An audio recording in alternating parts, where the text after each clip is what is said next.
I have a very powerful memory of my friend Glenn Macerano from Berkeley, California, who was a frequent Baal Koreh who would read Torah pretty frequently and help organize and teach other people to read Torah.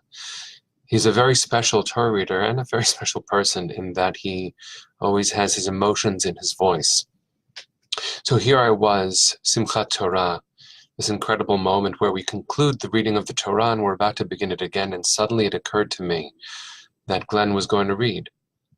Glenn gets up to the Torah and is reading these aliyot to the end of the Torah, and suddenly his voice stops.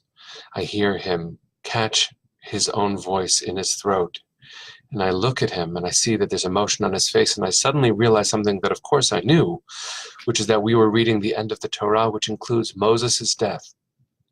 The most human of all humans, the most divine of all humans, Moshe, is dying. He's not dying and old, he's not dying and having less strength. He's dying at full vigor, full strength, saying goodbye to us. And I know that we have a ritualized way of marking Moses' death. We re-enter the Torah immediately because we cannot stand in that moment of loss. We do not. We don't hide from it. But we find a way to turn that raw, ravaging sadness into the fuel for creating life anew. And so here we are in this moment, 2018. I am sure that you could name more than I'm about to, but Indonesia has seen so much loss, the ravaging of natural disaster. 1,400 souls at least are dead. The day after we mark the 1-year anniversary of the worst gun violence massacre in American history in Las Vegas.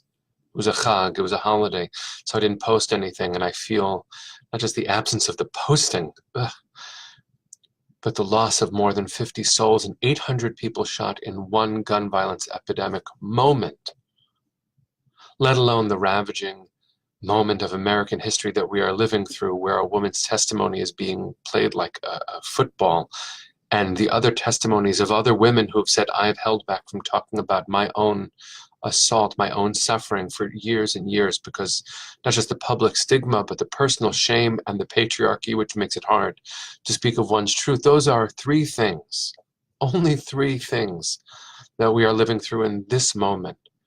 What lesson might we take from the way that we have ritualized Moses' death? What is the way that we can choose life?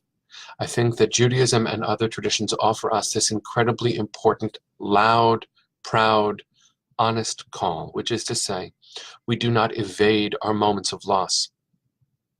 We don't ignore the stone thrown into a Reform Jewish congregation in Jerusalem during Simchat Torah dancing, most likely by ultra-Orthodox attackers. We don't ignore that. We don't ignore the gun violence massacre of 1 year ago and of yesterday and of today. We don't ignore the pain of the testimony of Dr. Ford. We don't ignore all of the tragedies that keep on hitting our world in the way of natural disasters, which we might see as human exacerbated. We don't ignore these ends, these losses, this death. We don't ignore Moses' death, the sadness that caused my friend Glenn to stop reading because he was crying into the Torah.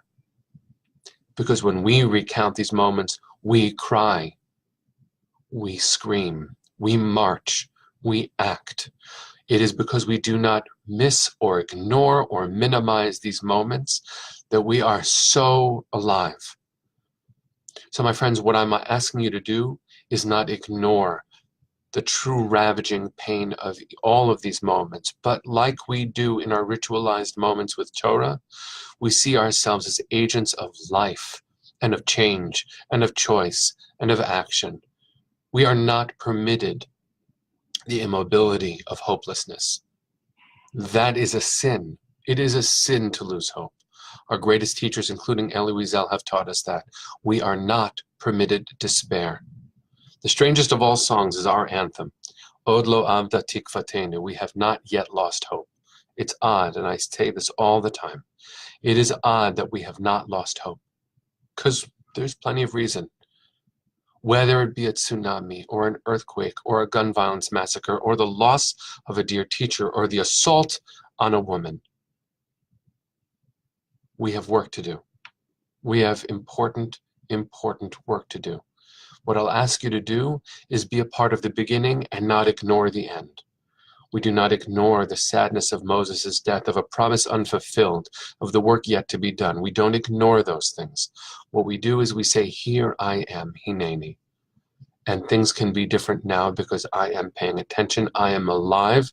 These holidays have fueled me from the birth of a world to the forgiveness of a soul, to the atonement that it takes to reach all of those things, to the physical joy of being connected to the world through the sukkah, through shaking myself as I shake the lulav and etrog, to the joy of smelling the etrog, from the sadness of Moses' death to the birth of the world again, and to the chance to start a new story.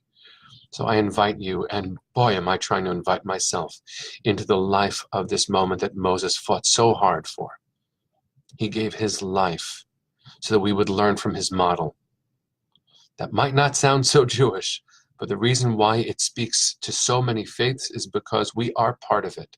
A faithful life is a life of action and a life of trust and a life of building and a life of unceasing hope. So may I just bless you through this digital interface, and may I feel a touch of that blessing myself. May we live fiercely.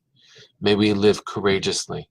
May we not ignore the pain of the world around us and instead see ourselves as champions of more life than death could take away, more life than has ever been before, and more energy than we think we have, because we made it through these gorgeous, joyful, excruciatingly long holidays. What are you going to do now? Now that you'll have a full week, what will you do? Maybe we'll know in a year the difference that these choices have made. Maybe we'll know in 5 years. Maybe only our grandchildren will know. But there is life ahead. There is a world in need, and you are right here with the capacity to change it all. May we be so blessed.